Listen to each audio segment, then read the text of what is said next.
안녕. 톡톡이 함께하는 자폐 이야기.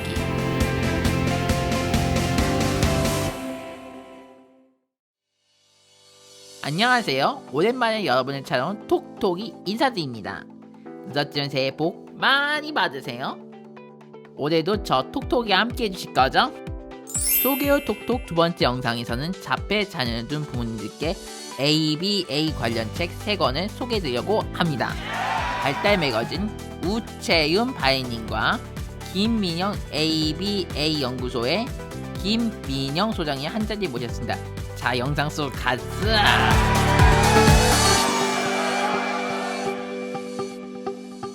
안녕하세요. 소개요 톡톡을 진행하고 있는 발달 매거진 발행인 우채윤입니다. 요즘 자폐 스펙트럼 장애 자녀를 둔 부모님, 교사들도 ABA 치료에 대한 관심이 참 많습니다. 그래서 오늘은 부모님들께 ABA에 대한 이해와 더불어서 실제 자녀에게 ABA 치료를 적용하는 데 도움을 드리고자 ABA 책 3권을 소개합니다. 김민영 ABA 연구소 김민영 소장님을 모셨습니다. 소장님, 이렇게 나와주셔서 감사합니다. 안녕하세요. 오늘은 부모님들께서 읽으시면 좋을 ABA 책 3권을 들고 나왔습니다. 그리고 1부는 우채윤 발행인님과 함께 시범을 보일 예정입니다. 아, 제가 시범을 해야 하는군요. 네. 열심히 하겠습니다. 소장님, 먼저 ABA가 무엇인지 궁금해하시는 부모님들을 위해서 설명 부탁드립니다. 네, ABA는 응용행동 분석의 약자로 언어, 학습, 놀이 등 관찰 가능한 행동에 대한 체계적인 과학적 접근 방법이라고 보시면 됩니다. 흔히들 ABA를 행동치료사들이 자폐성 장애 아이들을 대상으로 하는 자폐치료의 방법이라고 생각하시는데, ABA는 생명을 가진 유기체의 행동을 대상으로 행동의 원리를 적용하는 것이기 때문에 자폐뿐만이 아니라 모든 연령의 사람들을 대상으로 적용할 수 있습니다. 또한 회사의 조직 관리, 성인 생활 기술, 다이어트 등 다양하게 적용되고 있는 방법입니다. 그런데 오늘은 특별히 ABA를 자폐나 발달 장애를 가진 아이들에게 어떻게 적용하고 치료할 수 있는지에 대한 책 소개이기 때문에 이 영역에 집중해서 말씀드리도록 하겠습니다.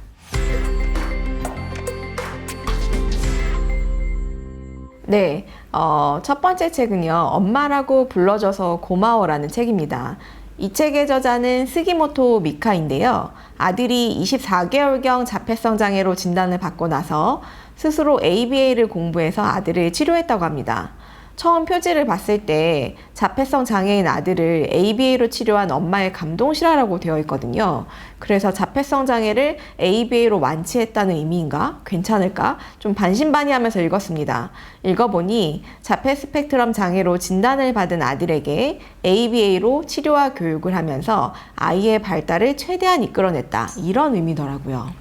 네, 제가 이 책을 선정한 이유는 ABA가 어떻게 자폐 아동에게 적용할 수 있는지, 엄마가 일상생활에서 지속적으로 어떤 방식으로 적용하는지에 대해서 부모의 입장에서 읽으실 수가 있고, ABA를 적용하여 아이를 지도하는 것이 이런 형태의 느낌이겠구나 하고 전반적으로 이해할 수 있기 때문에 선정했는데요. 국내에 나와 있는 ABA 관련 도서가 대부분 ABA 전문가를 위해서 쓰여진 책이라서 백과사전 같거나 아니면 대학 전공 도서 같아서 부모님들이 이해하기가 어렵거든요. 그런데 이 책은 부모님들이 쉽게 접근할 수 있는 책으로 ABA를 시작할 때 혹은 이게 어떤 치료인지 알고 치료를 결정하고 싶으시다면 이 책으로 시작하시면 도움이 되실 것 같습니다. 책의 중간중간 자폐 스펙트럼 아들 다로를 위해서 저자 스기모토 미카 씨가 활용한 치료법들이 나옵니다. 제가 이제 책을 읽다가 에세이처럼 읽다가 어떻게 아이를 치료 교육했는지 설명하는 부분이 나오면 더 집중해서 보게 되더라고요. 네, 맞습니다. 치료법들이 책 속에 잘 녹아 있어요. 그 중에 하나를 말씀드리면 ABA는 강화를 사용하는 것으로 알려져 있는데요. 아이가 칭찬이나 눈웃음 등 자연스러운 칭찬에 행동이 일어난다고 하면 인위적인 강화 자극을 사용하지 않으셔도 되고요. 많은 경우 엄마가 100만 번 칭찬해도 칭찬이 칭찬의 역할을 못하는 경우가 많아요. 이럴 때는 ABA에서는 강화 자극을 선정하여서 아이의 행동 직후에 보통은 1, 2초 이내에 아이에게 강화 자극을 제공합니다. 강화 자극은 아이가 좋아하는 음식, 과자, 장난감, 감각놀이, 스킨십, 비눗방울 등 아이가 그것을 얻기 위해서 실제로 행동이 일어날 정도로 좋아하는 것들을 선택해서 제공하거든요. 그런데 이때 너무 좋아해서 회수했을 때 문제 행동이 일어날 정도라면 강화 자극으로 사용하지 않는 것이 좋습니다. 아, 네, 그렇군요. 아이가 강화 자극을 너무 좋아해서도 안 되는 거군요. 잘 알았습니다.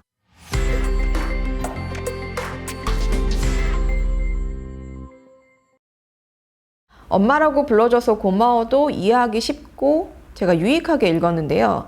서두르지 않고 성장 발달에 맞추는 ABA 육아법은 읽으면서 ABA에 대한 기본적인 개념과 철학들을 아주 잘 알려주고 있다는 생각을 했어요.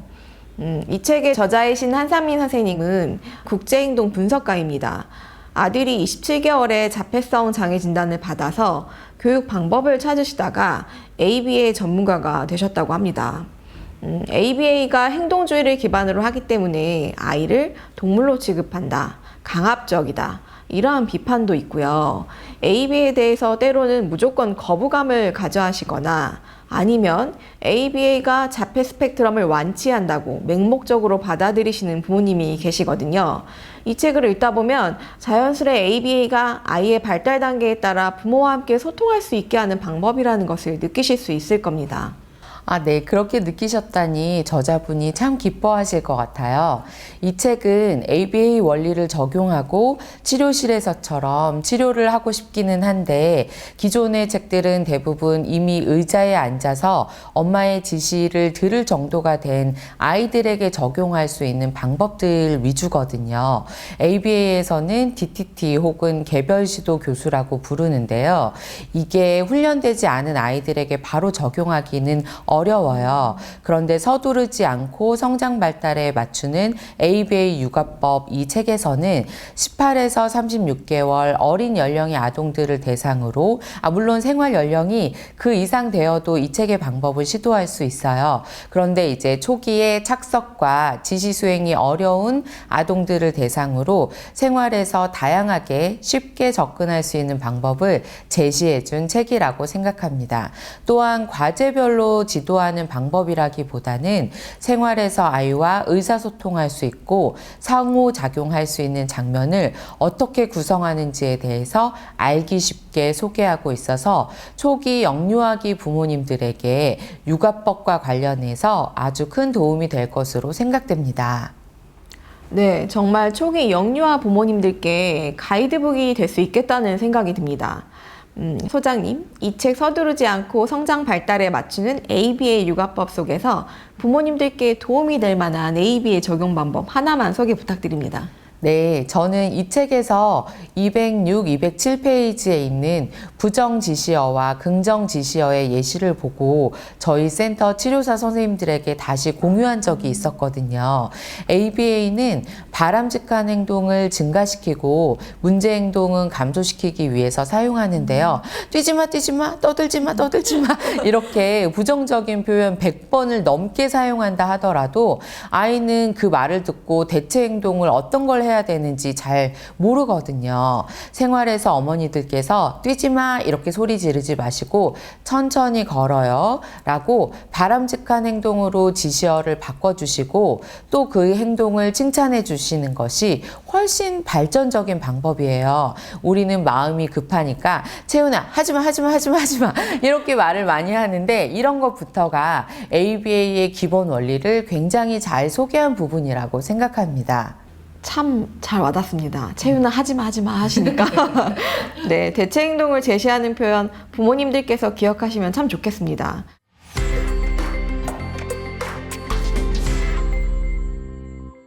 다음 책은 그림으로 배우는 ABA 실천 매뉴얼입니다. 일본에서 부모님들의 그 ABA 치료를 주도한 스미키회가 있습니다. 이 책은 스미키회의 주교제 스미키북에 수록된 ABA 홈테라피 프로그램을 다양한 그림으로 알기 쉽게 시각화한 책입니다. 저자는 이 스미키웨이 대표 후지사카 류지와 치료사 마스이 에리코입니다. 책을 읽자마자 느낀 건 그림으로 단계가 그려져 있어요. 그래서 부모님들이 받아들이기 굉장히 편하다고 느꼈습니다. 저도 아이가 이제 자라면서 궁금했던 부분인데 단추 채우기, 덧셈 이런 거 요즘 한참 하려고 하고 있거든요. 이런 챕터가 독립적으로 딱 나와 있으니까 큰 도움 받았습니다. 네, 이 책은 ABA 기본 원리와 기술들에 대해서 전반적인 교육을 받으신 부모님들이 그럼 집에서 어떤 걸 체계적으로 가르칠 수 있을까? 이렇게 고민하시는 분들에게 도움이 많이 될 것이라고 생각했습니다. ABA는 모든 영역을 강화와 벌의 원리에 의해서 지도할 수 있고 대부분 ABA 프로그램을 만들 때는 표현 언어, 수용 언어, 말 주고받기, 놀이 기술, 사회 기술, 인지 기술, 소근육 및 대근육 영역 등 종합적으로 프로그램을 짜거든요. 그런데 전체 영역을 부모님이 혼자서 프로그램으로 만들기는 어려워요. 그래서 어떠한 내용으로 집에서 진행할 수 있을까 고민하시는 분들에게는 좋은 가이드가 될 수 있을 거예요. 초급, 중급, 상급으로 단계를 나누어서 설명하고 챕터가 한 개씩 있습니다. 1부터 62까지 있는데 예를 들어 19번 챕터는 음성 모방이고 40번은 배변 훈련입니다. 네, 저희가 이제 이 책의 한 부분을 시범을 보여드리려고 합니다. 부모님들 잘 봐주시면 좋겠습니다.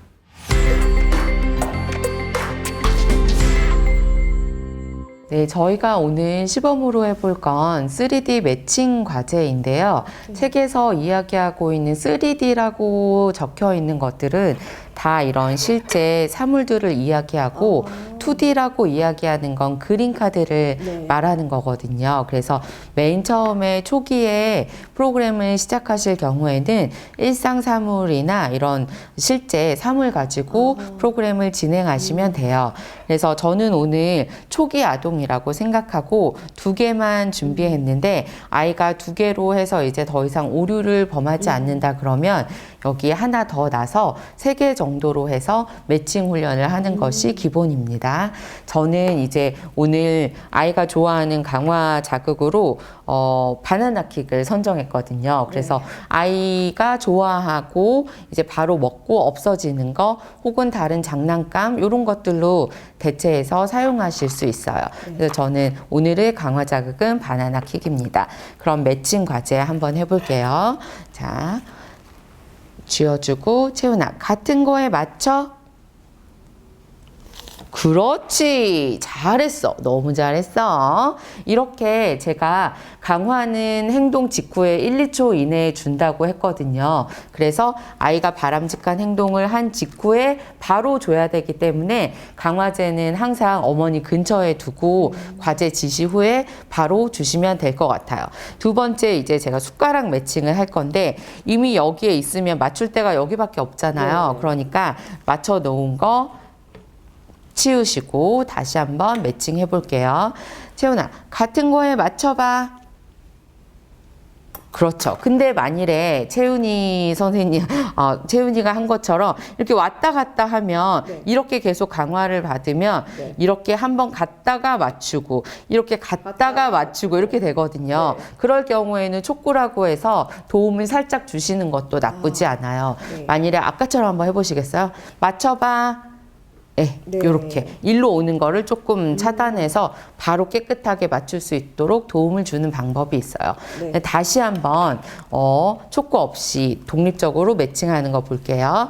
같은 거에 맞춰.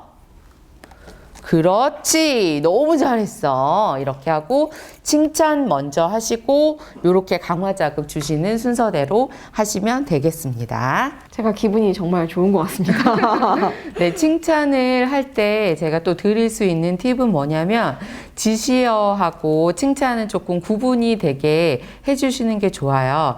잘했어, 맞춰, 담아 이렇게 말투가 똑같으면 아이 입장에서 칭찬을 받았다는 느낌을 조금 덜 받을 수 있거든요. 그러니까 지시어를 같은 거에 맞춰봐 했으면 칭찬은 훨씬 더 티가 나게 잘했어, 너무 잘했다 이렇게 칭찬이 칭찬처럼 느껴지게 해주시면 아이들이 훨씬 더 좋아할 것 같습니다.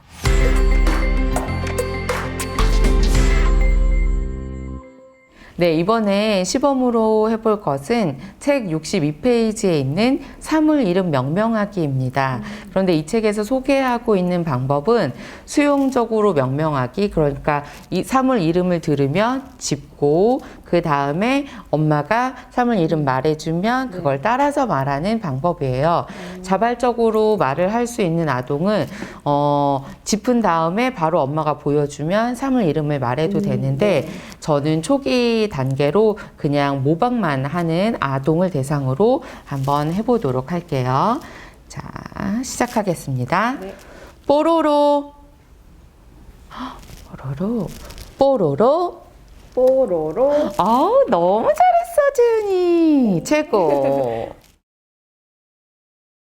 소장님, 직접 해보니까 책을 읽었을 때와는 또 많이 다릅니다. 식은땀이 났어요. 잘하셨어요. 직접 해봐야 책이 무엇을 말하는지 더 다가오실 수 있을 것 같아요.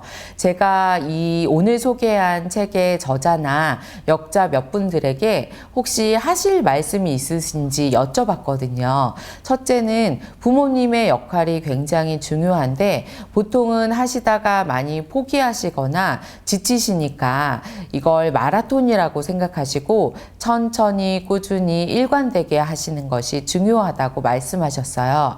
또 처음부터 혼자서 독학해서 하지 마시고 요즘에는 부모 교육을 제공하는 기관이나 온라인 모임도 있으니 그러한 공식적인 루트를 통해서 적어도 기본적인 교육을 받으셨으면 좋겠다고 전하셨어요. 그리고 부모님께서 집에서 실제로 하시면서 이게 내가 하고 있는 게 맞는지 틀리는지 그때그때 궁금하신 점이 정말 많으시거든요. 그런 점들에 대해서 정기적으로 피드백을 받으시면서 진행하셨으면 좋겠다는 말씀을 나눠주셨습니다. 저자이신 한상민 박사님과 번역하신 민곤원 선생님께서 직접 이렇게 말씀을 전해주셨군요. 정말 감사합니다. 오늘 함께 해주신 김민영 소장님에게도 정말 감사한다는 말씀 전해드립니다. 강화나 벌의 원리는 교육에서 많이 사용하는 방법이라 저도 익숙합니다. 그런데 자폐 스펙트럼 아동에게 ABA로 적용되는 과정을 보니까 ABA가 하나의 소통의 방법이 될 수 있다는 사실이 참 감동적입니다. 부모님들께서는 하나의 삶의 방법, 소통의 방법으로 ABA를 꾸준히 활용하면 좋겠다는 생각이 듭니다. 소개요 톡톡 두 번째 시간에는 김민영 ABA 연구소 김민영 소장님을 모시고 ABA 책 엄마라고 불러줘서 고마워, 서두르지 않고 성장 발달에 맞추는 ABA 육아법, 그림으로 배우는 ABA 실천 매뉴얼 이렇게 3권의 책을 만났습니다. 소개요 톡톡 두 번째 시간을 마칩니다. 감사합니다. 와우! 직접 시범까지 보여주셔서 더 이해가 잘 되는 것 같습니다. 오늘도 재밌고 유익한 시간이 되셨다면 구독과 좋아요 각이야! 저 톡톡이는 다음 시간에 또 찾아올게요. 오늘도 수고하셨습니다. 다음에 또 만나요. 안녕!